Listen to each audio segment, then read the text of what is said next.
Good morning, folks. I'm here with my offsider, Paul, the two Ps, and we ponder stuff. And I'm really intrigued today about what Paul's pondering because it's titled Red and Blue Pills. And I didn't know we were heading off into medical areas, but I'll let Paul explain. Thank you, Peter. Not medical, but really a cult movie. I'm not sure. Have you seen the movie The Matrix, Peter? Parts of it, Paul, yes, the good bits.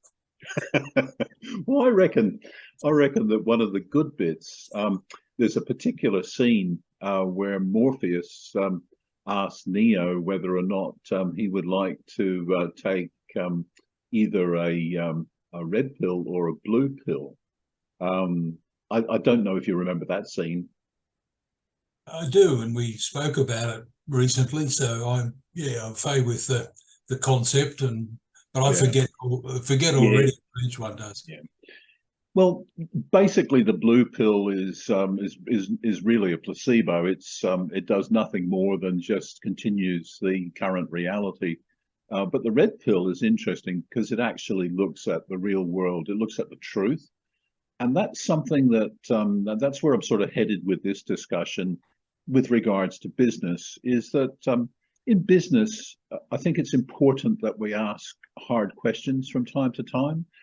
Business owners have a bit of a habit of ignoring stuff there's or have certain biases.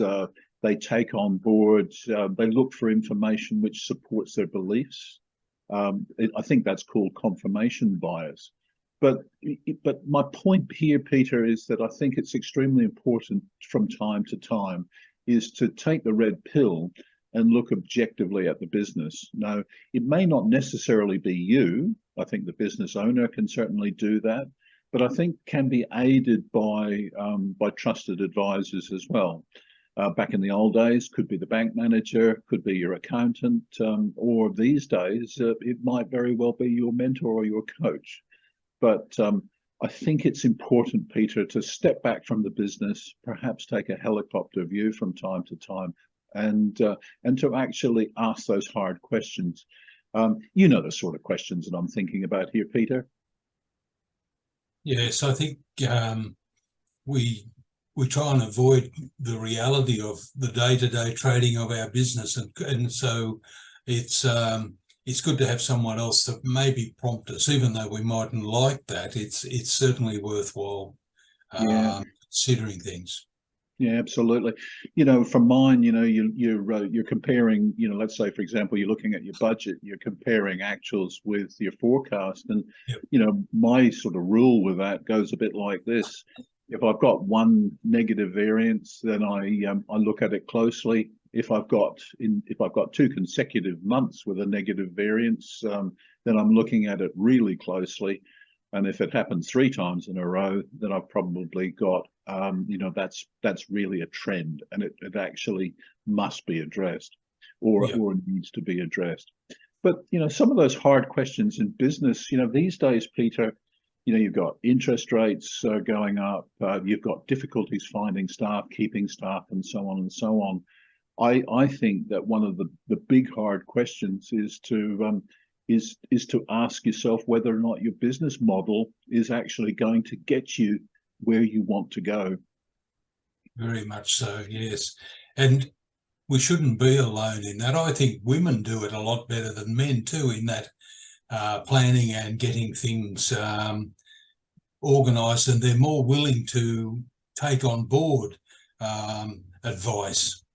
That's an aside, I know, but it is, planning has been so overwhelmingly promoted that people have shied away from it, and yet it really is an important part of any business because, as we both know, mate, if you don't know where you're going, any road will get you there. I detect overtones of the Beatles there. That's got to be one of the Beatles, Peter. Yeah, well, I think George Harrison stole that from Through the Looking Glass or some, but it's very real that we sometimes get out of bed and just let the day happen, Yeah. and without any, and thank God that day is now over, without having achieved anything. Yeah. Yeah, so just summing up, Peter, I know it's a simple, well, it sounds like a simple point, but my message is this, and that is, from time to time, it's important that you actually look at your business objectively, and that you don't necessarily have to do it on your own. If you're not doing that, if you're not asking those hard questions, then I think that you're actually potentially setting yourself up to fail. So that's my point today, Peter. Yeah, thank you, Paul. I think people are, you give that a try, they'll get better at it themselves and be able to go it alone later on as well. Yeah. Yeah. Yeah, Thanks. and yeah. So anyway, Peter, I'll just make an observation that folks, if you find that the information here is useful to you, then we would certainly welcome you to subscribe to our channel. So thank you very much today. The contact details are on the card at the end of this recording. Thanks, folks, for watching. Good to see you, Peter. Likewise, Paul.